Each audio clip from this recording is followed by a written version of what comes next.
Viewers ਤੁਹਾਡਾ ਫਿਰ ਦੁਬਾਰਾ ਸਵਾਗਤ ਹੈ ਪ੍ਰੋਗਰਾਮ ਸੱਚੋ ਸੱਚ ਵਿੱਚ। ਹਾਂਜੀ ਡਾਕਟਰ ਸਾਹਿਬ, ਸਾਡਾ ਅਗਲਾ ਸਵਾਲ ਹੈ। ਕਾਂਗਰਸੀ ਨੇਤਾ ਦਿਗਵਿਜੇ ਸਿੰਘ ਦਾ ਕਹਿਣਾ ਹੈ ਕਿ ਗੁਜਰਾਤ ਦਾ ਮੁੱਖ ਮੰਤਰੀ ਨਰਿੰਦਰ ਮੋਦੀ PR ਫਰਮਾਂ ਹਾਇਰ ਕਰਕੇ ਆਪਣੇ ਇਮੇਜ ਨੂੰ ਚਮਕਾਉਣ ਦਾ ਯਤਨ ਕਰ ਰਿਹਾ। ਇਸ ਬਾਰੇ ਤੁਹਾਡੇ ਕੀ ਕਮੈਂਟਸ ਹਨ? ਅਸੀਂ ਸਮਝਦੇ ਹਾਂ ਵੀ ਦਿਗਵਿਜੇ ਸਿੰਘ ਭਾਵੇਂ ਕਈ ਵਾਰੀ ਜਿਵੇਂ ਅੰਗਰੇਜ਼ੀ 'ਚ ਕਹਿੰਦੇ ਨੇ ਕਿ ਹੀ ਪੁੱਟਸ ਹਿਜ਼ ਫੁੱਟ ਇਨ ਹਿਜ਼ ਮਾਊਥ, ਕਈ ਵਾਰੀ ਬਹੁਤ ਜ਼ਿਆਦਾ ਬੋਲਦਾ ਹੈ, ਪਰ ਇਸ ਮਾਮਲੇ 'ਚ ਠੀਕ ਬੋਲਿਆ ਔਰ ਉਹਨੇ ਇਹ ਬਿਲਕੁਲ ਠੀਕ ਕਿਹਾ ਹੈ ਵੀ $300 ਮਿਲੀਅਨ ਦੀ ਕਾਸਟ ਦੇ ਨਾਲ ਨਰਿੰਦਰ ਮੋਦੀ ਨੇ ਪਬਲਿਕ ਰਿਲੇਸ਼ਨ ਫਰਮਸ ਹਾਇਰ ਕੀਤੀਆਂ ਜਿਹੜੀਆਂ ਇਹ ਪ੍ਰਚਾਰ ਕਰ ਰਹੀਆਂ ਜੀ ਗੁਜਰਾਤ ਮਾਡਲ ਦੁਨੀਆ ਦੇਖੇਗੀ, ਗੁਜਰਾਤ ਨੇ ਬਹੁਤ ਤਰੱਕੀ ਕੀਤੀ ਹੈ। ਉਹਨੇ ਕਿਹਾ ਵੀ ਇਹ ਬ੍ਰੈਗਰ ਹੈ, ਬ੍ਰੈਗਰ ਅੰਗਰੇਜ਼ੀ ਕਹਿੰਦੇ ਨੇ, ਐਵੇਂ ਝੂਠਾ ਜਿਹੜਾ ਉਹ ਤੜੀ ਮਾਰ ਰਿਹਾ ਵੀ ਜੇ ਇਹ ਗੱਲ ਹੁੰਦੀ ਤਾਂ ਗੁਜਰਾਤ ਦੇ ਵਿੱਚ ਲੋਐਸਟ ਹਿਊਮਨ ਡਿਵੈਲਪਮੈਂਟ ਇੰਡੈਕਸ ਕਿਉਂ ਹੈ? ਕੱਲ ਵੀ ਅਸੀਂ ਜ਼ਿਕਰ ਕੀਤਾ ਸੀ ਕਿ 50% ਲੋਕਾਂ ਕੋਲ ਤਾਂ ਪੀਣ ਲਈ ਪਾਣੀ ਨਹੀਂ ਹੈ।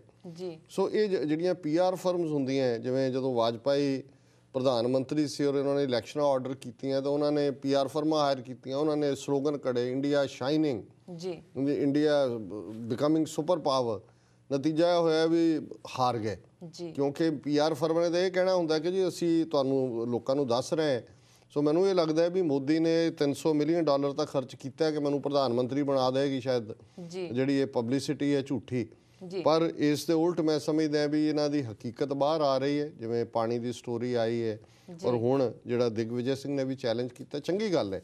ਇਹ ਜਿਹੜਾ ਨਰਿੰਦਰ ਮੋਦੀ ਹੈ ਇਹ ਹਿਟਲਰ ਨਾਲੋਂ ਵੀ ਬਦਤਰ ਹੋਏਗਾ ਘੱਟ ਗਿਣਤੀਆਂ ਦੇ ਲਈ ਜੇ ਇਹ ਕਦੇ ਪਾਵਰ 'ਚ ਆ ਗਿਆ।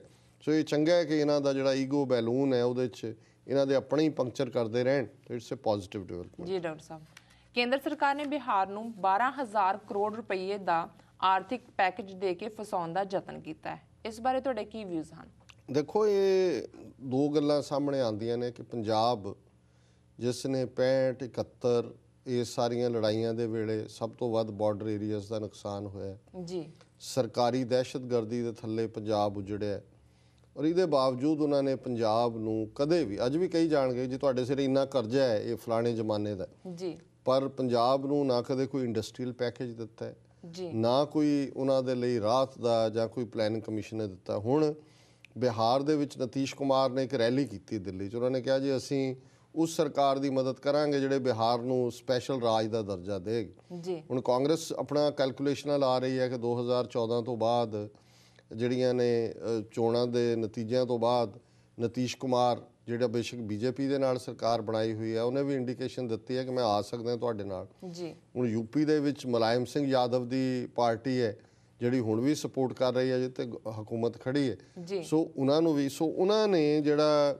ਇਹਨਾਂ ਦੀ ਕੈਬਨਿਟ ਕਮੇਟੀ ਹੈ ਔਨ ਇਕਨੋਮਿਕਲ ਅਫੇਅਰਸ, ਉਹਨਾਂ ਨੇ ਮੀਟਿੰਗ ਕੀਤੀ 12,000 ਕਰੋੜ ਰੁਪਏ ਦੀ ਬਿਹਾਰ ਨੂੰ ਜੀ, 4,000 ਕਰੋੜ ਰੁਪਏ ਦੀ ਬੁੰਦੇਲਖੰਡ UP ਦੇ ਵਿੱਚ ਹੈ ਜਿਹੜਾ ਜੀ, ਔਰ 250 ਕਰੋੜ ਜਿਹੜਾ ਹੈ ਉਹ ਉਹਨਾਂ ਨੇ ਉੜੀਸਾ ਨੂੰ, ਕਿਉਂਕਿ ਉੜੀਸਾ 'ਚ ਵੀ ਬਿਜੂ ਪਟਨਾਇਕ ਜਿਹੜਾ ਬੇਸ਼ੱਕ BJP ਨਾਲ ਉਹਦੀ ਸਰਕਾਰ ਹੈ ਪਰ ਇਹਨਾਂ ਦੀਆਂ ਇੰਡੀਕੇਸ਼ਨਸ ਨੇ ਕਿ ਇਹ ਆਪਣੀ ਜਿਹੜੀ ਅਲਾਇੰਸ ਬਦਲ ਸਕਦੇ ਨੇ। ਸੋ ਹੁਣ ਇਹਦੇ ਤੋਂ ਅੰਦਾਜ਼ਾ ਲਾ ਲਓ ਵੀ ਜਿਹੜੇ ਲੋਕ ਪੋਲੀਟੀਕਲੀ ਸਮਾਰਟ ਨੇ, ਇਹ ਕੋਈ ਇਹ ਨਹੀਂ ਹੈ ਵੀ ਸੈਂਟਰਲ ਉਹਨਾਂ ਨੂੰ ਕੋਈ ਟ੍ਰੇਜ ਰੱਖ ਕੇ ਦੇ ਰਹੀ ਹੈ ਜੀ, ਉਹਨਾਂ ਨੇ ਆਪਣੇ ਕਾਰਡ ਪਲੇ ਕੀਤੇ ਨੇ ਪੋਲੀਟੀਕਲੀ ਜੀ। ਤੇ ਇਸ ਦੇ ਉਲਟ ਸਾਡੇ ਪੰਜਾਬ ਦੇ ਡਫਰ ਅਕਾਲੀ ਬਾਦਲ ਲਾਣਾ, ਇਹਨਾਂ ਨੇ ਪਹਿਲੇ ਦਿਨ ਕਿ ਜੀ ਸਾਡਾ BJP ਨਾਲ ਜਿਹੜਾ ਹੈ ਉਹ ਪਤੀ ਪਤਨੀ ਦਾ ਰਿਸ਼ਤਾ ਹੈ ਜੀ, 9 ਮਾਸ ਦਾ ਤਾਂ ਕਹਿੰਦੇ ਹੀ ਸੀ ਪਰ ਉਹ ਤੋਂ ਪਤੀ ਪਤਨੀ ਬਣ ਗਏ ਔਰ ਸਾਡੀ ਕੋਈ ਮੰਗ ਨਹੀਂ, ਸਾਡੀ ਕੋਈ ਪ੍ਰੀ ਕੰਡੀਸ਼ਨ ਨਹੀਂ। ਔਰ BJP ਦੀ ਸਰਕਾਰ 5 ਸਾਲ ਰਹੀ ਨਾ, ਉਹਨਾਂ ਨੇ ਕੁਛ ਦਿੱਤਾ, ਇਹਨਾਂ ਨੇ ਤਾਂ ਕੀ ਦੇਣਾ ਸੀ। ਸੋ ਦੂਜੇ ਪਾਸੇ ਤਮਿਲਨਾਡੂ ਹੋਏ, UP ਬਿਹਾਰ ਹੋਣ, ਉਹ ਆਪਣੀ ਮਨ ਮਰਜ਼ੀ ਦਾ ਜੋ ਚਾਹੁੰਦੇ ਨੇ ਉਹ ਪੋਲੀਟੀਕਲ ਕਾਰਡ ਖੇਡਦੇ ਨੇ, ਆਪਣੀ ਮਦਦ ਲੈਂਦੇ ਨੇ। ਸੋ ਅਸੀਂ ਸਮਝਦੇ ਹਾਂ ਵੀ ਇਹ ਗੱਲ ਸਾਬਤ ਕਰਦੀ ਹੈ ਕਿ ਜਿਹੜੀ ਪੋਲੀਟੀਕਲ ਸ਼ਰੂਡਨੈਸ ਉਹ ਕੀ ਹੁੰਦੀ ਹੈ। ਤੇ ਜੇ ਤੁਸੀਂ ਆਪਣੇ ਸਟੇਟ ਲਈ ਫੰਡਸ ਲੈਣੇ ਨੇ ਜਾਂ ਰਿਆਇਤਾਂ ਲੈਣੀਆਂ ਨੇ ਤਾਂ ਉਹ ਟੋਟਲ ਲਾਇਲਟੀ ਨਾਲ ਨਹੀਂ ਮਿਲਦੀਆਂ। ਜਿਵੇਂ ਇਹ BJP ਦੇ ਲਾਇਲ ਨੇ, ਉਹ BJP ਅੱਜ ਖੜੀ ਹੈ ਕਿ ਭੁੱਲਰ ਨੂੰ ਫਾਂਸੀ ਨਹੀਂ ਮਿਲਣੀ ਚਾਹੀਦੀ, ਇਹ ਜਾ ਕੇ ਲੇਲੜੀਆਂ ਕੱਢ ਰਹੇ ਨੇ ਕਿ ਜੀ ਇਹ ਨਹੀਂ ਤਾਂ ਆ ਜਾਣਗੇ ਖਾਲਿਸਤਾਨੀ ਆ ਜਾਣਗੇ ਪੰਜਾਬ। ਸੋ ਇਹ ਪਤੀ ਪਤਨੀ ਨੇ ਜੀ। ਡਾਕਟਰ ਸਾਹਿਬ, ਭਾਰਤ ਤੇ ਚੀਨ ਨੇ ਅਫਗਾਨਿਸਤਾਨ ਵਿੱਚੋਂ NATO ਫੋਰਸ ਦੇ ਨਿਕਲਣ ਤੋਂ ਬਾਅਦ ਦੇ ਹਾਲਾਤ ਬਾਰੇ ਗੱਲਬਾਤ ਕੀਤੀ ਹੈ। ਇਸ ਬਾਰੇ ਤੁਹਾਡੇ ਕੀ ਕਮੈਂਟਸ ਹਨ? ਦੇਖੋ, ਬੜੇ ਟੱਪ ਰਹੇ ਨੇ ਭਾਰਤ ਵਾਲੇ ਕਿ ਜੀ ਦੇਖੋ ਸਾਡਾ ਰੋਲ ਵੀ ਹੈਗਾ ਅਫਗਾਨਿਸਤਾਨ 'ਚ। 2014 ਜਦੋਂ ਅਮਰੀਕਾ ਨਿਕਲੇਗਾ, ਦੇਖੋ ਚੀਨ ਦਾ ਪਾਕਿਸਤਾਨ ਆਲ ਵੈਦਰ ਫਰੈਂਡ ਸੀ ਪਰ ਹੁਣ ਚੀਨ ਨੇ ਵੀ ਭਾਰਤ ਨਾਲ ਗੱਲ ਕੀਤੀ। ਚਾਈਨੀਜ਼ ਬੜੇ ਸਮਾਰਟ ਨੇ ਡਿਪਲੋਮੇਸੀ 'ਚ ਜੀ। ਉਹਨਾਂ ਨੂੰ ਵੀ ਪਤਾ ਹੈ ਵੀ ਇਹ ਇੰਡੀਆ ਜਿਹੜਾ ਇਹ ਅਮਰੀਕਾ ਦੇ ਮੋਢਿਆਂ ਤੇ ਚੜ੍ਹ ਕੇ ਜਿਹੜਾ ਉਹ ਚਾਂਬਲਿਆ ਹੋਇਆ ਜੀ, ਤੇ ਮਾੜਾ ਮੋਟਾ ਇਹਦੇ ਮੂੰਹ 'ਚ ਵੀ ਕੋਈ ਨਾ ਕੋਈ ਲੋਲੀਪੌਪ ਪਾ ਦਿਓ ਕਿ ਭਾਈ ਤੇਰਾ ਵੀ ਕੋਈ ਨਾ ਕੋਈ ਰੋਲ ਕਦੇ ਹੋਏਗਾ ਤਾਂ ਕਿ ਅਮਰੀਕਾ ਦੇ ਮਗਰੋਂ ਲੱਥੇ। ਇਸ ਤੋਂ ਇਲਾਵਾ ਕੋਈ ਜਿਹੜਾ ਹੈਗਾ ਇਹਨਾਂ ਨੂੰ ਨਾ, ਜੇ ਅਮਰੀਕਨ ਤੇ ਨੈਟੋ ਉੱਥੇ ਨਹੀਂ ਟਿਕੇ ਅਫਗਾਨਿਸਤਾਨ 'ਚ ਤੇ ਉਹ ਇੰਡੀਅਨ ਟਿਕਣਗੇ ਉੱਥੇ। ਜਦੋਂ ਇਹਨਾਂ ਦੀਆਂ 4 ਲਾਸ਼ਾਂ ਉਹਦੇ 'ਚ ਬਾਕਸ 'ਚ ਪਾ ਕੇ ਗਈਆਂ ਤੇ ਚੀਕਾਂ ਮਾਰਨਗੇ ਕਿ ਬਈ ਇਹ ਵਾਪਸ ਕੱਢੋ ਉੱਥੋਂ। ਸੋ ਇਹਦਾ ਕੋਈ ਰੋਲ ਨਹੀਂ ਹੈ ਇੰਡੀਆ ਦਾ ਜੀ। ਅਫਗਾਨਿਸਤਾਨ ਦੇ ਵਿੱਚ ਰੋਲ ਪਾਕਿਸਤਾਨ ਦਾ ਰਹੇਗਾ, ਚਾਈਨਾ ਦਾ ਰਹੇਗਾ, ਔਰ ਅਮਰੀਕਾ ਕਿੰਨਾ ਕੁ ਇਨਫਲੂਐਂਸ ਰੱਖ ਸਕੇਗਾ। ਜੇ ਅਮਰੀਕਾ ਦੀ ਪਾਕਿਸਤਾਨ ਦੇ ਨਾਲ ਸਾਂਝ ਰਹਿੰਦੀ ਹੈ ਜਿਹੜੀ ਇਸ ਵੇਲੇ ਹੈਗੀ ਹੈ ਤੇ ਫਿਰ ਅਮਰੀਕਾ ਦਾ ਰੋਲ ਥੋੜ੍ਹਾ ਬਹੁਤ ਰਹੇਗਾ। ਅਫਗਾਨ ਆਜ਼ਾਦੀ ਪਸੰਦ ਲੋਕ ਨੇ, ਉਹਨਾਂ ਨੇ ਇੰਡੀਅਨਸ ਦਾ ਉੱਥੇ ਇਨਫਲੂਐਂਸ ਨਹੀਂ ਮੰਨਣਾ ਹੈ, ਨਾ ਹੀ ਇਹਨਾਂ ਦਾ ਚੱਲਣਾ ਹੈ। ਡਾਲਰ ਇਹਨਾਂ ਨੇ ਜ਼ਰੂਰ $2 ਬਿਲੀਅਨ ਉੱਥੇ ਇਨਵੈਸਟ ਕੀਤਾ ਹੈ, ਪਰ ਉਹ ਅਫਗਾਨਾਂ ਨੇ ਉਹ ਕਈਆਂ ਨੂੰ ਖਾ ਪੀ ਗਏ। ਜਿਹੜਾ ਆਇਆ ਉਹ ਖਾ ਪੀ ਕੇ ਅੱਗੇ ਤੋਰ ਦਿੰਦੇ ਨੇ। ਉਹ ਫੀਅਰਸਲੀ ਇੰਡੀਪੈਂਡੈਂਟ ਲੋਕ ਜੀ। ਡਾਕਟਰ ਸਾਹਿਬ, ਪੋਲੀਓ ਦੀ ਦਵਾਈ ਬਣਾਉਣ ਵਾਲੇ ਸਾਇੰਸਦਾਨ ਦੀ ਮੌਤ ਹੋ ਗਈ ਹੈ, ਇਸ ਬਾਰੇ ਤੁਹਾਡਾ ਕੀ ਕਹਿਣਾ ਹੈ?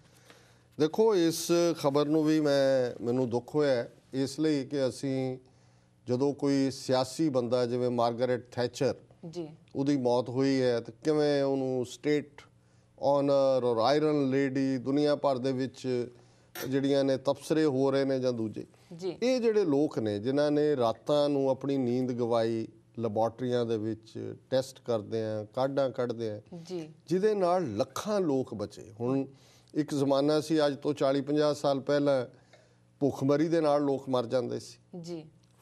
ਰਾਈਟਿੰਗ ਹੁੰਦੀ ਸੀ ਫੂਡ ਦੇ ਉੱਤੇ, ਅਫਰੀਕਾ ਹੋਏ, ਇਹ ਸਾਰੇ ਸਾਊਥ ਅਮਰੀਕਾ ਹੋਏ।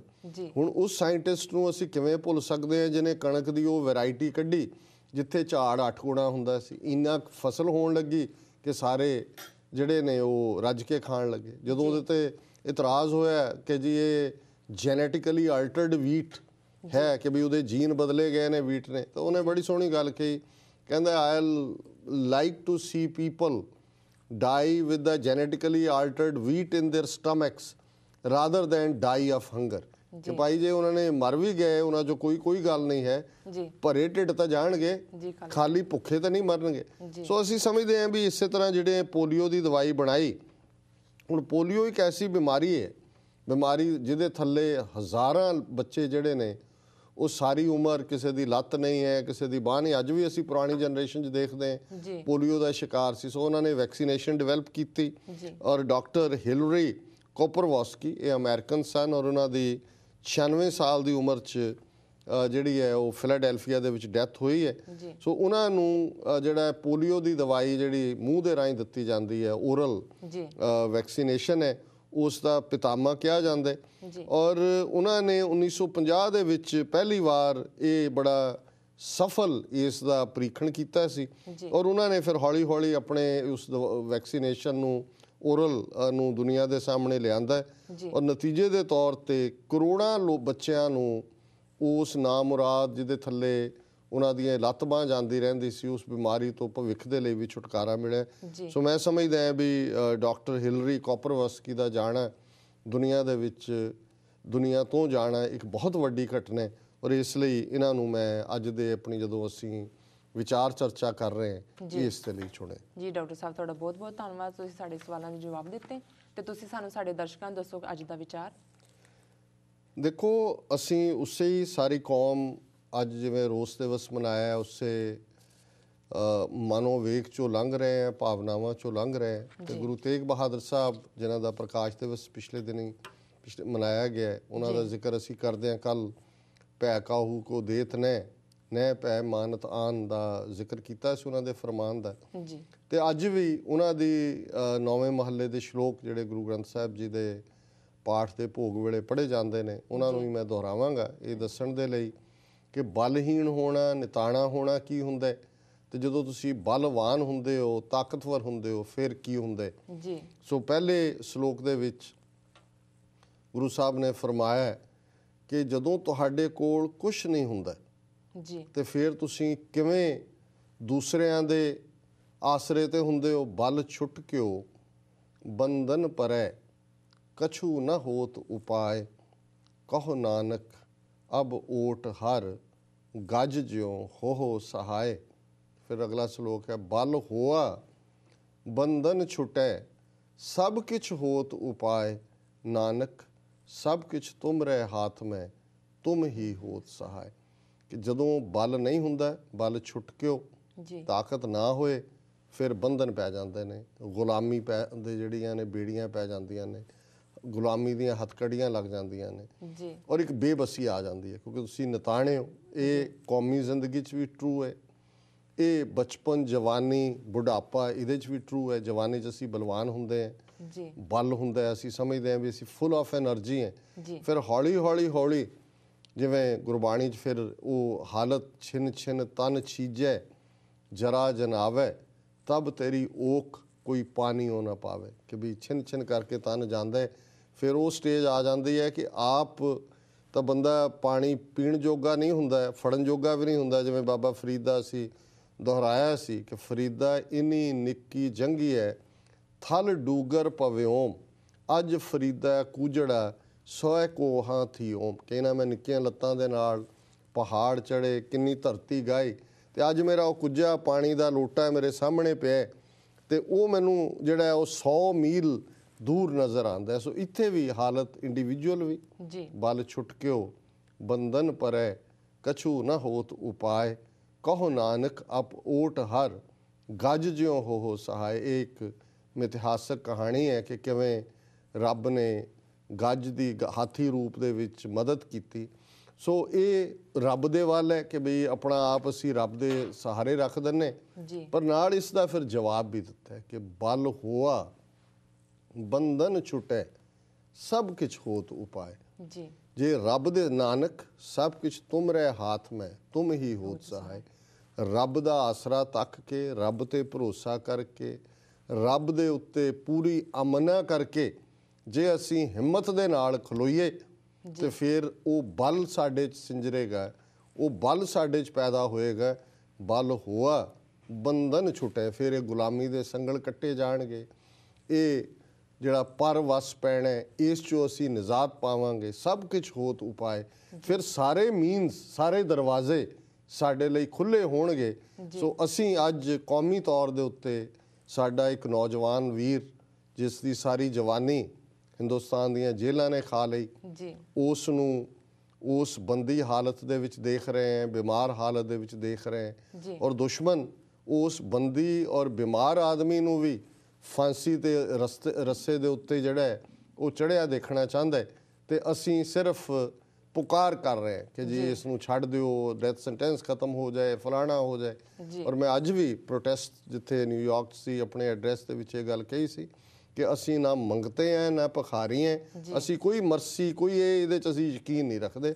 ਅਸੀਂ ਤਾਂ ਕੌਮੀ ਬਾਹੂਬਲ ਦੇ ਨਾਲ ਆਪਣੀ ਆਜ਼ਾਦੀ ਵੀ ਲਵਾਂਗੇ, ਖਾਲਿਸਤਾਨ ਵੀ ਲਵਾਂਗੇ, ਔਰ ਇਹ ਜਿੰਨੇ ਅੱਜ ਸਾਡੇ 'ਤੇ ਜ਼ੁਲਮ ਕਰਨ ਵਾਲੇ ਨੇ ਇਹਨਾਂ ਨੂੰ ਅਸੀਂ ਸਜ਼ਾ ਯਾਫਤਾ ਵੀ ਕਰਾਂਗੇ। ਇਹ ਮਤ ਭੁੱਲਣ, ਅੱਜ ਬੇਸ਼ੱਕ ਸਾਡੀ ਕੌਮੀ ਬੇਬਸੀ ਲੱਗਦੀ ਹੋਏਗੀ, ਪਰ ਇੱਦਾਂ ਦੀ ਬੇਬਸੀ ਕੌਮ ਨੇ ਕਦੇ ਨਹੀਂ ਕਬੂਲੀ ਹੈ।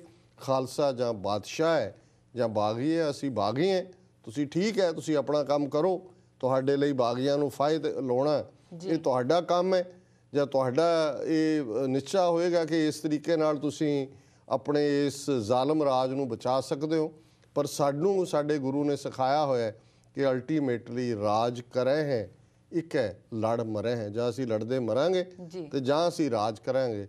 ਸੋ ਗੁਰੂ ਤੇਗ ਬਹਾਦਰ ਸਾਹਿਬ ਨੇ ਸਾਨੂੰ ਇਹ ਸੁਨੇਹਾ ਦਿੱਤਾ ਹੋਇਆ ਕਿ ਬਲ ਹੋਆ ਬੰਧਨ ਛੁਟੇ ਸਭ ਕੁਛ ਹੋਤ ਉਪਾਏ, ਨਾਨਕ ਸਭ ਕੁਛ ਤੁਮ ਰਹੇ ਹਾਥ ਮੈਂ ਤੁਮ ਹੀ ਹੋਤ ਸਹਾਏ। ਡਾਕਟਰ ਸਾਹਿਬ ਤੁਹਾਡਾ ਬਹੁਤ ਬਹੁਤ ਧੰਨਵਾਦ, ਤੁਸੀਂ ਅੱਜ ਦਾ ਵਿਚਾਰ ਸਾਡੇ ਦਰਸ਼ਕਾਂ ਨਾਲ ਸਾਂਝਾ ਕੀਤਾ। ਵੀਰ, ਸਾਡੇ ਪ੍ਰੋਗਰਾਮ ਦਾ ਸਮਾਂ ਇੱਥੇ ਸਮਾਪਤ ਹੁੰਦਾ ਹੈ। ਤੁਸੀਂ ਸਾਨੂੰ ਆਪਣੇ ਰਾਏ ਤੇ ਸੁਝਾਅ ਭੇਜਣਾ ਨਾ ਭੁੱਲਣਾ। ਇਸ ਪਤੇ ਤੇ sos@tv84.tv ਤੇ ਅਸੀਂ ਕੱਲ੍ਹ ਆਪਣਾ ਪ੍ਰੋਗਰਾਮ ਲੈ ਕੇ ਫਿਰ ਤੁਹਾਡੇ ਰੂਬਰੂ ਹੋਵਾਂਗੇ। ਤਦ ਤੱਕ ਲਈ ਮੈਨੂੰ ਤੇ ਆਪਣੇ ਡਾਕਟਰ ਸਾਹਿਬ ਨੂੰ ਆਗਿਆ ਦਿਓ। ਵਾਹਿਗੁਰੂ ਜੀ ਕਾ ਖਾਲਸਾ, ਵਾਹਿਗੁਰੂ ਜੀ ਕੀ ਫਤਿਹ।